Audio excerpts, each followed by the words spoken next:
Warning: this story contains extreme violence, slasher elements, and murder.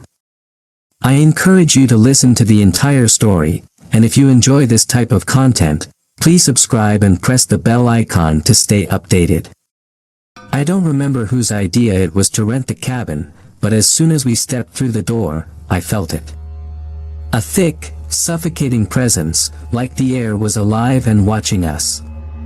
The rumors about rituals, blood, and souls, none of us believed them.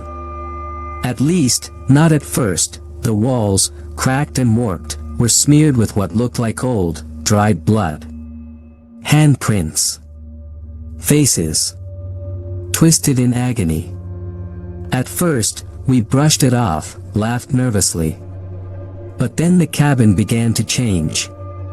The floorboards groaned, and shadows slithered, growing darker, more sinister. It was as if the cabin itself was a living thing, feeding off our fear. We heard the first scream from the kitchen. Jessica. Her voice was strangled. Cut off. When we found her, her face was pressed into the wall, blood oozing from her mouth, her eyes wide, frozen in terror. The bloody handprints pulsed beneath her body, dragging her into the wood. We tried to pull her out, but it was too late. She was swallowed whole, her face imprinted into the wall, joining the others. We ran. But the cabin.it wouldn't let us leave. The windows sealed themselves, the doors vanished. The walls twisted, bending into grotesque shapes, faces of the damned etched into every inch of wood. And then the creature came. It wasn't just some ancient spirit or a shadow, this was something far worse. A hulking, blood-drenched figure, eyes black as the abyss. Teeth jagged and sharp. It moved with terrifying speed, its claws ripping through flesh like paper. One by one, we fell. Not to the beast itself, but to the cabin's sickening manifestation of our fears. Max, he was afraid of drowning. The walls flooded, and I watched as water gushed from the cracks, submerging him in a sea of blood. Samantha. Her worst fear was being buried alive. The floor opened up beneath her, and the ground swallowed her whole, her screams muffled by the earth. And me? The walls whisper to me, their faces grinning, waiting for me to join them. The cabin feeds off us, it thrives on our terror. But I won't let it take me. Not without a fight, yet, I can feel it, its hunger, its eyes. I can feel the bloody handprints tightening around me. I tried to steady my breathing, but every inhale felt like dragging nails through my lungs. The air tasted of iron, thick and metallic. Every corner of the cabin twisted in grotesque shapes, the walls warping like rotting flesh, pulsating, alive. I knew it was watching me, it was always watching. I stumbled into the living room, my hands trembling, gripping the splintered remains of a chair leg like it would save me. Useless. Deep down, I knew nothing could save me now. The cabin had taken everything from me, had turned my friends into trophies. I was next in line. The walls creaked, almost laughing. The faces, those horrible, contorted faces, watched with hollow eyes, their mouths gaping open in silent screams. I saw Jessica's face, her lips moving, blood dripping from her teeth. "Run," she mouthed. But there was nowhere to run. Nowhere to hide. The shadows in the room thickened, coiling around my feet like serpents. I heard something wet, like the sound of flesh tearing, from the hallway. My breath hitched. My heart raced. I was alone, but then, the thing came again. The temperature dropped as its presence slithered into the room. A black, hulking mass that seemed to drip darkness. Its eyes, those void-like pits, locked onto me, freezing me in place. It didn't move like a man or an animal. It glided, like it wasn't even a part of this world, just something passing through to collect its due. It grinned, lips peeling back to reveal rows of teeth too long, too sharp, too wrong. The grotesque shape of its body shimmered and twisted, always shifting, like it was made from the nightmares of every soul. "Your turn," it whispered. The voice wasn't from its mouth, it came from the walls, from the floor, from the very wood beneath my feet. The voice of the cabin. The entity. They were one and the same. I bolted, my feet pounding against the warped wooden floor, but it felt like running through quicksand. Every step heavier than the last. The walls groaned as the faces stretched and distorted, their lips moving in frantic whispers, their eyes tracking my every movement. The cabin was toying with me. I was trapped in a living hell, and it was feeding off my terror. I reached the back door, the last place we hadn't tried. My fingers clawed at the handle, but the wood seemed to melt under my grip. The door didn't open. It couldn't open, a sharp pain shot through my chest. I looked down, blood. My shirt was soaked with it, seeping from claw marks that hadn't been there a second ago. I gasped, feeling the sting spread as if the wounds were tearing deeper, as though the cabin was ripping me apart from the inside. Behind me, the creature's low growl rumbled through the floor, vibrating in my bones. I felt its breath, cold, rancid, on the back of my neck, but then, the cabin shifted again. The walls melted away like wax, and suddenly, I wasn't in the cabin anymore. I was standing in the middle of a forest, the moon hanging low, its light casting everything in an eerie, pale glow. The sounds of the forest, the rustling of trees, the chirping of insects, were gone. There was only silence, and then I saw them, my friends. All of them. Standing there, watching me. Their bodies twisted, contorted. Their skin sagged, stretched over bones in unnatural ways, their eyes hollow, lifeless. They didn't move, didn't speak. I backed away, my heart slamming in my chest. This couldn't be real. They were dead. I had seen them die, but then they began to move. Slowly. Their mouths stretched into grotesque grins, lips splitting open, revealing those same, two sharp teeth that the creature had. "Join us," they whispered, their voices a chorus of agony. The forest around me darkened, shadows creeping closer, swallowing the light of the moon. The ground beneath my feet trembled, and I fell, hard. I tried to stand, but something cold, wet, wrapped around my ankles. Roots. They slithered up my legs, pulling me down into the earth. My friends, or whatever they had become, watched with those empty eyes, their grins widening as the ground swallowed me whole. I screamed, but no sound came out. The earth closed over me. And in the suffocating darkness, I felt the cabin's walls closing in again. Its heartbeat, slow and steady, echoed in the soil. The last thing I saw before the darkness claimed me was the faces, those twisted, bloody faces, welcoming me into the walls. I became part of the cabin, just like the rest. I thought death would be an end, a release from the horror, the agony. But I was wrong. Death was only the beginning. I woke to darkness. My body felt wrong, stiff and heavy, like I wasn't fully in control. The sensation of being buried alive still clung to me, the suffocating weight of the earth pressing on my chest. But when I opened my eyes, I wasn't underground. I was part of the cabin now. Inside it, the walls, I was the walls. I couldn't scream, couldn't move, but I could see everything. Every crack, every bloody smear, every twisted face embedded in the wood. I was one of them now. I could feel the others, their minds broken, trapped in endless torment. Jessica, Max, Samantha. Their souls were shredded, their thoughts fragmented into pieces. They were still here, all of them, screaming silently, bound to the cabin's rotting structure, and now, the cabin breathed. I felt it inhale, a long, slow intake of air that rattled through the timbers like the exhale of some ancient, monstrous being. It was alive, more alive than ever before, feeding off the souls it had collected over centuries. Feeding off us, but there was something worse, something deeper. The entity. It was inside me, crawling through the splintered wood, scratching at the edges of my mind. I could feel its hunger, its need for more blood, more fear. It wasn't just the cabin that was alive, it was the creature, the ancient thing that had been summoned here long ago, still prowling, still hunting, and it was waiting. Waiting for new prey. I had to get out.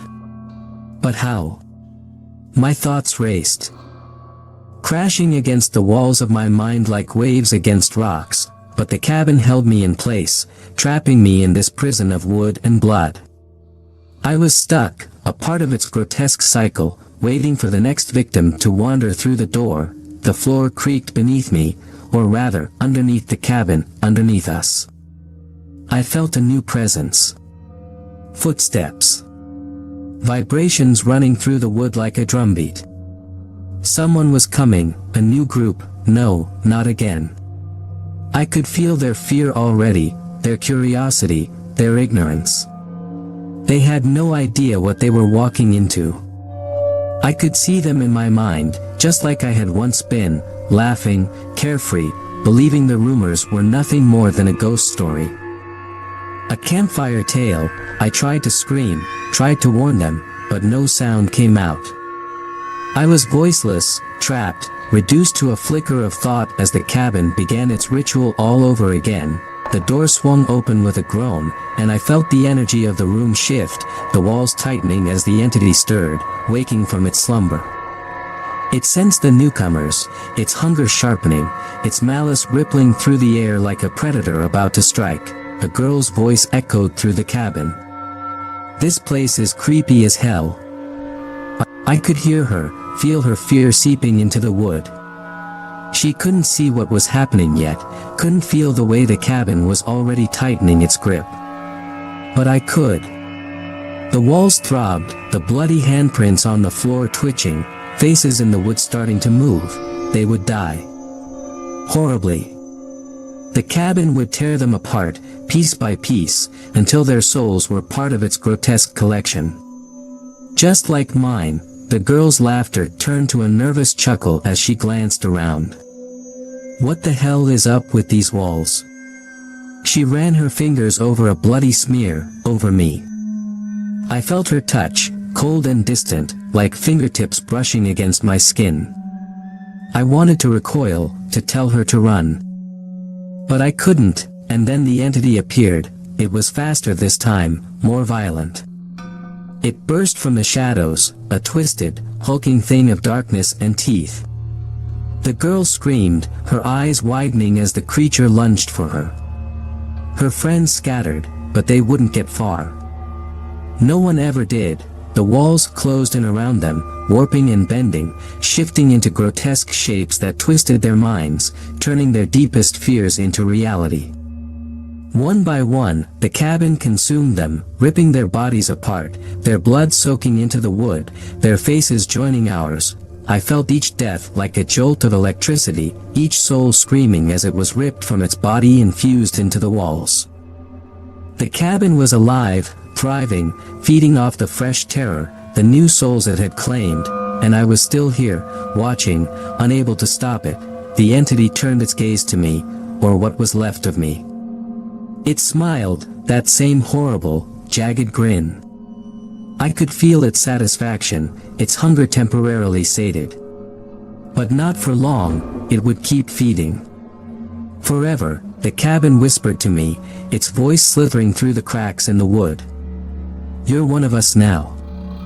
And I realized, in that moment, that I was no longer just a victim. I waited in silence, trapped in the walls, feeling every creak and groan of the rotting wood around me. The cabin pulsed with life, my life, their lives, its hunger momentarily satisfied but always lurking beneath, waiting for more. I had become part of it. I no longer fought it, I couldn't. The whispers of the damned swirled around me, faint echoes of their last moments playing on repeat, Samantha's final scream, Jessica's choking gasp, Max's terrified gurgle as he drowned in his own blood. Their deaths replayed like a broken record, over and over, until the sounds blurred into a grotesque symphony. I couldn't tell how long it had been since the last group died, their souls twisted into the cabin. Their faces now part of its grotesque display. Time didn't exist here, not in the same way.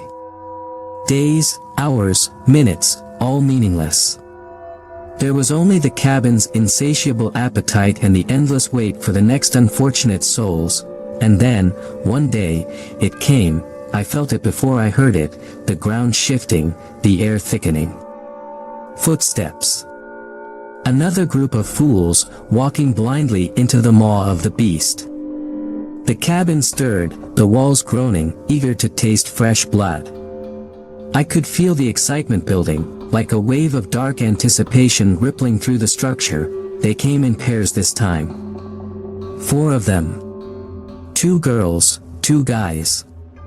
I could sense their nervous energy, hear the forced laughter as they tried to shake off the unease creeping up their spines. They had heard the stories, the legends, but like all the others before them, they didn't believe. Not really. The first girl, tall with dark hair tied in a messy bun, opened the door and stepped inside. "God, this place smells like something died in here," she muttered, wrinkling her nose. The others followed, looking around with a mixture of curiosity and dread. I could feel their eyes passing over the walls, over me, and it took everything in. I wanted to warn them, tell them to run, but the cabin had control now. I was its, and it didn't want them to leave. The door slammed shut behind them with a hollow thud, and I could feel the air shift again. The cabin was waking up, its hunger sharpening. I could sense the entity stirring in the shadows, licking its lips, preparing for the slaughter. "I don't know, man, something's not right," one of the guys muttered, his eyes darting around the room. He was right, but it was too late. The cabin already had them. The walls began to shift subtly, the wood creaking and warping, just enough to unsettle them. The faces, our faces, pressed through the surface, barely visible at first, but growing clearer with every passing second. The girl with the bun stopped, her eyes narrowing as she stared at one of the walls. "Is it just me, or do these stains look like faces?" Her voice trembled slightly. She could sense it, the wrongness in the air, the malevolence oozing from every corner of the room. But by then, it was too late. The cabin groaned again, louder this time, the wood splintering as the entity made its presence known. A dark, wet sound filled the room, like something dragging itself through thick mud. The shadows in the corners deepened, twisting and writhing like living things. The air turned frigid, biting at their skin. Then, the first scream, the guy who had spoken, his eyes wide with terror, was staring down at his arm. His skin, boiling. Blisters formed, swelling and bursting in an instant, his flesh melting off his bones. His screams tore through the cabin, echoing through every room. He clawed at his arm, desperate to stop it, but it was futile.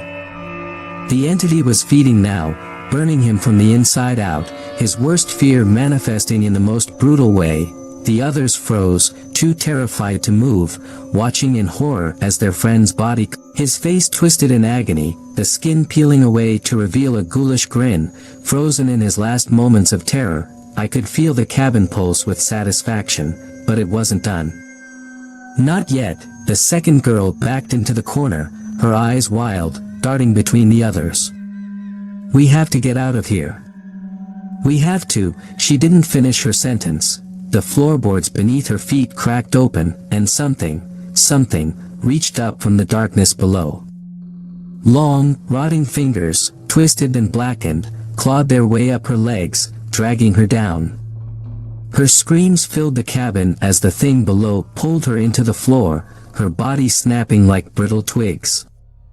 Blood sprayed across the walls. Her bones cracking under the pressure, I could feel her mind break as she was swallowed whole, her consciousness dissolving into the cabin, her face becoming part of the floorboards now.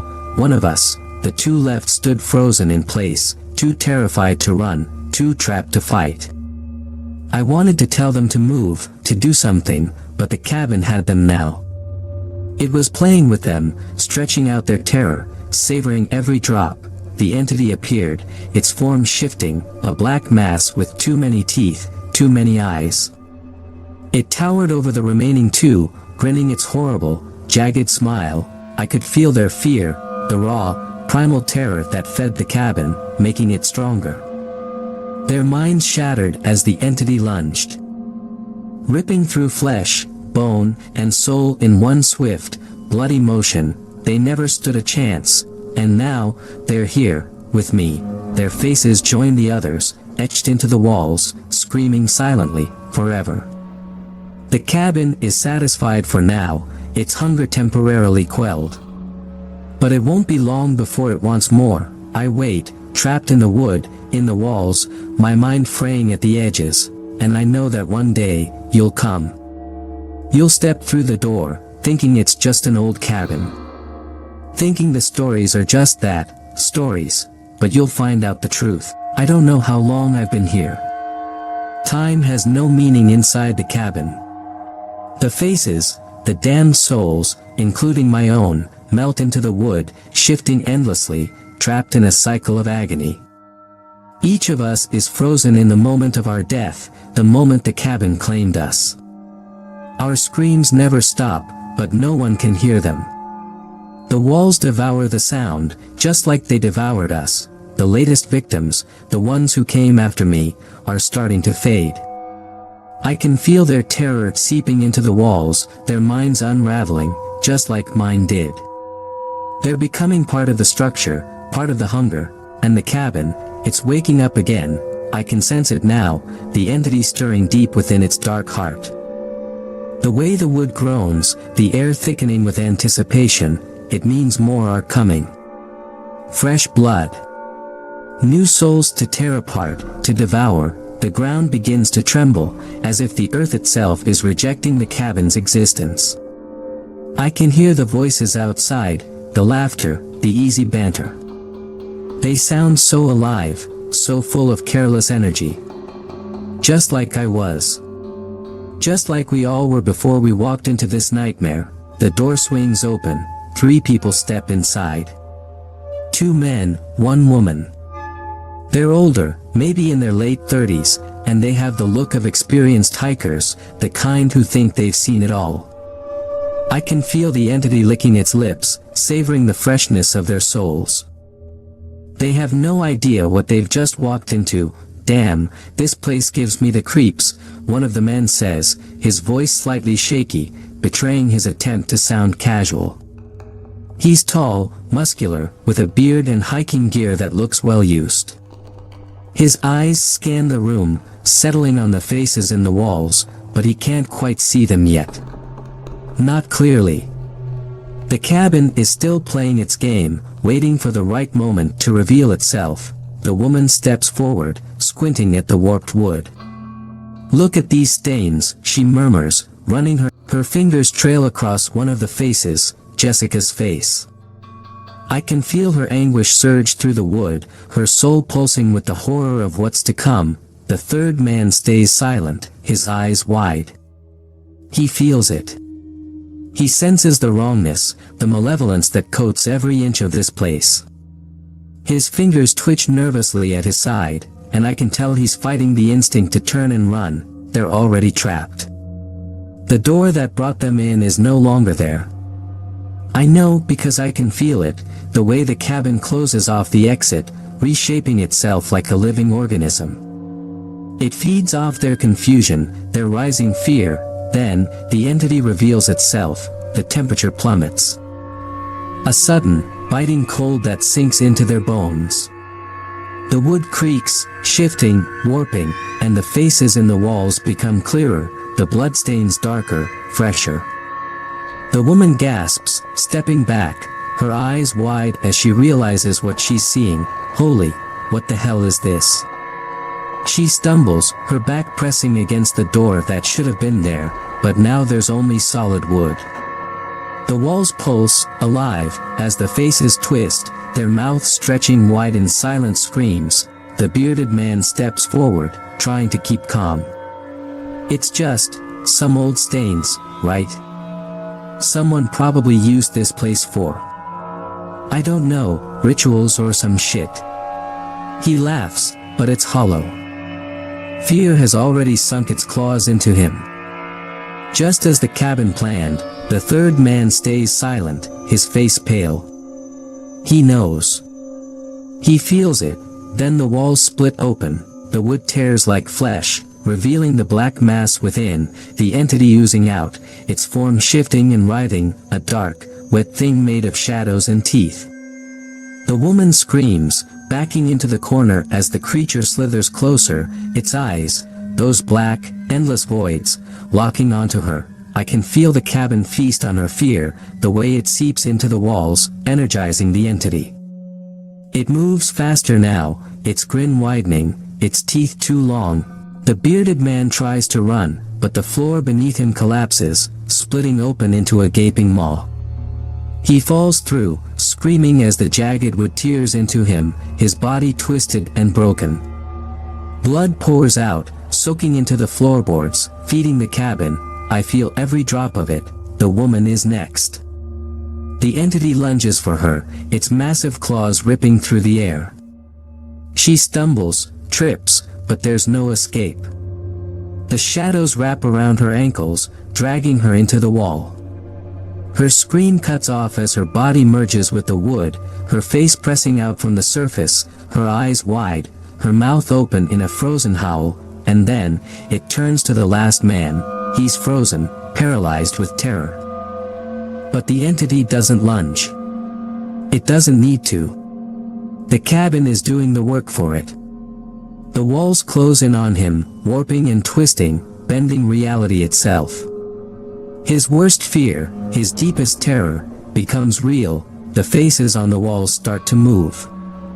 Slowly at first, but then faster, their mouths snapping open and shut, their eyes rolling, their hands clawing out from the wood. He tries to scream, but it's too late. The faces surround him, pulling him in, their fingers ripping at his flesh, his mind shattering under the weight of their agony. I feel the cabin's satisfaction, the way it pulses with life, its hunger sated, for now. The bodies are gone, but their souls, their faces, remain. I can feel their terror, their despair, joining the chorus of the damned, and I know that soon, someone else will come. The cabin always gets more.